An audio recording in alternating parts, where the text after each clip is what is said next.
My fiancée said your inheritance should be ours, then I found out why she really wanted to get married. I'm 37 years old, and until about 3 months ago, I was engaged to a woman I'll call Lauren. Lauren is 33, works as a real estate agent, and we'd been together for about 2 years. Everything seemed fine, we got along well, had similar interests, and I genuinely thought I'd found my partner for life. About 6 months ago, my father passed away unexpectedly from a heart attack. He was only 65, and it was devastating. My dad and I were close, and losing him so suddenly was one of the hardest things I've ever been through. My father was a successful business owner. He'd built a manufacturing company from the ground up and had done very well for himself. I knew he was comfortable financially, but I didn't realize the full extent until the will was read. My dad left me everything. My mom had passed away about 10 years earlier, and I'm an only child, so it all came to me. The business, his house, his investment portfolio, everything. After taxes and settling the estate, I was looking at inheriting approximately $3.2 million. $3.2 million. I was in shock. I'd never expected anything like this. My dad had lived modestly, drove a regular car, lived in a nice but not extravagant house. I had no idea he'd accumulated this much wealth. Lauren was with me through all of this.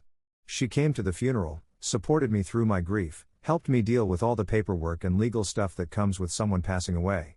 I was grateful to have her by my side during such a difficult time. When the estate was finally settled and the money hit my account, Lauren and I went out for a quiet dinner. I was still processing everything, the loss of my father, the sudden wealth, all of it. During dinner, Lauren brought up our wedding. We'd been engaged for about 4 months at that point, but we hadn't set a date or made any concrete plans. We'd talked about maybe doing something in the next year or so, but nothing was decided. Lauren said, "You know, with everything that's happened, maybe we should move up the wedding. I think it would be good for you to have something positive to focus on. And I think your dad would have wanted to see us married." That last part felt a little manipulative, but I was emotional and grieving, so I didn't call it out. I said, "Maybe. I'm not really in a headspace to plan a wedding right now, though." She squeezed my hand. "I can handle most of the planning. You just show up and say I do. What do you think about doing it in 3 months? Just something small and intimate with close friends and family?" 3 months felt really fast, but Lauren seemed excited about it, and I thought maybe she was right, maybe having something positive to look forward to would help with the grief. I agreed. Over the next few weeks, Lauren dove into wedding planning. She was looking at venues, talking to caterers, showing me pictures of flowers and decorations. Every conversation seemed to be about the wedding. Then she started talking about our future together in very specific financial terms. She'd say things like, "With your inheritance, we could buy a much bigger house, or we should definitely upgrade both our cars, or we could travel first class everywhere now." Every sentence started with we and our. She was already treating my inheritance like it was joint money, and we weren't even married yet. One evening, about a month after my dad passed, Lauren sat me down with her laptop. She had a whole presentation prepared, I'm talking PowerPoint slides and everything. She said, "I've been thinking about our financial future, and I want to make sure we're on the same page." She proceeded to show me her plan for the inheritance money. She'd allocated amounts for a new house, $800,000, new cars for both of us, $150,000 combined, a luxury honeymoon, $30,000, renovations to whatever house we bought, $200,000, and various other expenses. She'd planned out how to spend over $1.5 million of my inheritance. I sat there, stunned. She'd made all these plans, decided how to spend my money, without ever actually asking me what I wanted to do with it. I said carefully, "Lauren, this is a lot. I appreciate you thinking about our future, but I haven't even decided what I want to do with the inheritance yet. I'm still processing everything." She looked disappointed. "What do you mean you haven't decided? We're getting married. This is our money now. We should be planning together." I felt a knot forming in my stomach. We're not married yet. And even when we are, this is my inheritance from my father. I think I need to be the primary decision maker about how it's used. Her face changed. The supportive, understanding expression disappeared, replaced by something harder. "Are you serious right now? You're going to pull the mine, not ours card? That's not how marriage works." I tried to stay calm. "I'm not saying you don't get any input. I'm just saying that maybe we should slow down and not make any major financial decisions right away. My dad just died. I'm still grieving. I'm not ready to drop $800,000 on a house right now." She crossed her arms. So what are you going to do? Just let it sit in a bank account? That's wasteful. We should be building our future. The conversation went in circles for over an hour. She kept insisting that the money should be ours and that I was being selfish by not immediately sharing it. I kept trying to explain that I needed time and that inheriting money from a deceased parent wasn't the same as money I'd earned that I was withholding from her. We went to bed angry that night. Over the next few days, the tension continued. Lauren kept bringing up the money, always framing things in terms of we and our future together. Then, about 2 weeks later, something happened that changed everything. I was at Lauren's apartment, and she was in the shower. Her phone was on the coffee table, and it kept buzzing with texts. I wasn't trying to snoop, but the messages were popping up on the lock screen, and I couldn't help but see them. They were from her friend Vanessa. The preview of the messages said, "Did you talk to him about the prenup thing? And girl, you better lock this down before he changes his mind." My heart started pounding. What prenup thing? We hadn't discussed a prenup at all. I know I shouldn't have, but I picked up her phone. I knew her passcode because she'd given it to me months ago to check something when she was driving. I opened the messages. What I saw made me feel sick. There were months of messages between Lauren and Vanessa, going back to right after my dad died. Vanessa had literally texted Lauren, "I'm sorry about his dad, but also, this is kind of a huge opportunity for you." Lauren had responded, "I know. I feel bad even thinking about it, but yeah. If we get married soon, I'll be set." The messages continued. They discussed strategies for getting me to marry her quickly. Vanessa advised, "Don't bring up a prenup at all. If he brings it up, act hurt like he doesn't trust you. Most guys will back down." Lauren had replied, "That's the plan. I'm going to push for a quick wedding, like 2 to 3 months. Once we're married, it's community property in this state."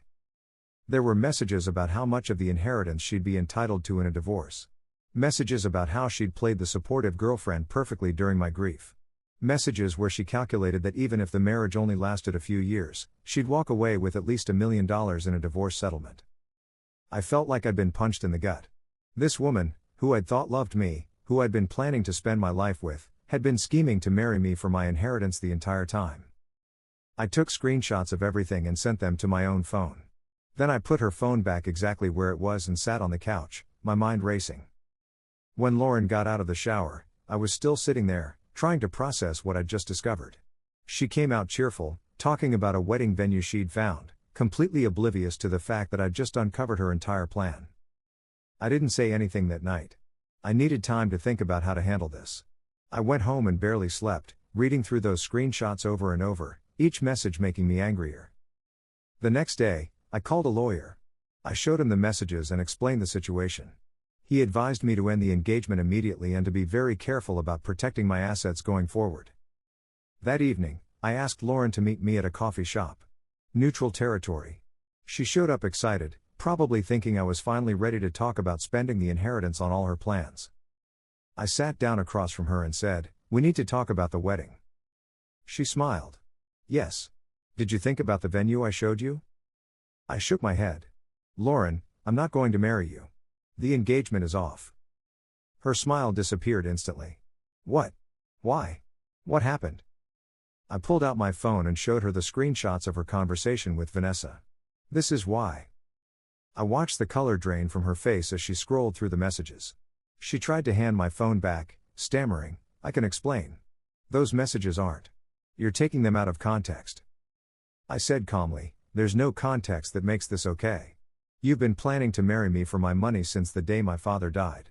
You pretended to support me through my grief while secretly scheming about how to get your hands on my inheritance." She started crying. "That's not fair. I do love you. The money doesn't matter." I almost laughed. "Lauren, you literally calculated your potential divorce settlement in those messages. You discussed strategies for trapping me into marriage without a prenup. You planned a timeline to lock this down before I changed my mind. Please don't insult my intelligence by claiming the money doesn't matter." She tried everything over the next 20 minutes. Crying, apologizing, saying Vanessa was a bad influence and had put those ideas in her head. She claimed the messages made it sound worse than it was, that she was just venting to a friend and didn't mean any of it. But I was done. I said, "Even if I believe that you actually loved me, which I don't, you've shown me that you're capable of this level of deception. You played a role for weeks, pretending to be supportive while actually scheming. I could never trust you again. I took off my engagement ring, we'd both worn engagement rings, it was a thing she'd wanted, and placed it on the table. It's over, Lauren. Please don't contact me again. I stood up and walked out. She tried calling me repeatedly that evening, leaving voicemails that alternated between apologetic and angry. I blocked her number. The next day, I went to her apartment when I knew she'd be at work and collected my things. I left her key on the counter and left. Over the following weeks, I heard through mutual friends that Lauren was telling people I'd changed after inheriting money and had become paranoid and controlling. She conveniently left out the part about the messages planning to marry me for the inheritance. I didn't defend myself publicly. I just quietly cut ties with anyone who believed her version of events and moved on with my life. That was 3 months ago. I've taken time to process everything: my father's death, the inheritance, the betrayal by someone I thought loved me. I've been in therapy working through it all. The inheritance is still sitting mostly untouched in investments. I bought myself a nice watch that my dad would have liked, and I donated a significant amount to a charity he supported. But mostly, I'm just letting it grow while I figure out what I really want to do with my life. I'm not dating anyone right now. Honestly, the whole experience has made me pretty wary about trusting people, especially when it comes to relationships. I know that not everyone is like Lauren, but it's hard not to wonder if people are interested in me or my money. One positive thing that came from all this: I talked to my lawyer about asset protection, and he helped me set up some trusts and legal structures that will protect the inheritance regardless of my future relationship status. If I ever do get married again, there will absolutely be a prenup, no matter how much the person claims to be offended by it. The saddest part of all this is that my dad would have been heartbroken to know that his death and the inheritance he left me were used as bait by someone who pretended to care about me. He always worried about whether people were genuine with me, and it turns out his concerns were valid. But I'm grateful I found out before the wedding. Imagine if I'd married her, then discovered those messages a year or two later. The divorce would have been a nightmare, and she would have walked away with a huge chunk of money she'd explicitly planned to manipulate me out of. The moral of this story is, when someone suddenly wants to rush into marriage right after you come into money, that's not romance, that's a business transaction. And if someone is consistently more interested in your finances than your feelings, believe what their actions are telling you. Also, trust your gut. Looking back, there were signs. The sudden urgency about the wedding. The way every conversation turned to money and what we could do with it. The detailed financial planning before we were even married. I ignored those red flags because I was grieving and wanted to believe she had good intentions. I won't make that mistake again. So what do you guys think? Should I have confronted her the night I found the messages, or was waiting and planning the right move?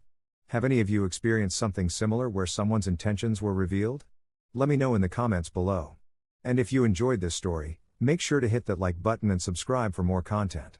I'll see you in the next one.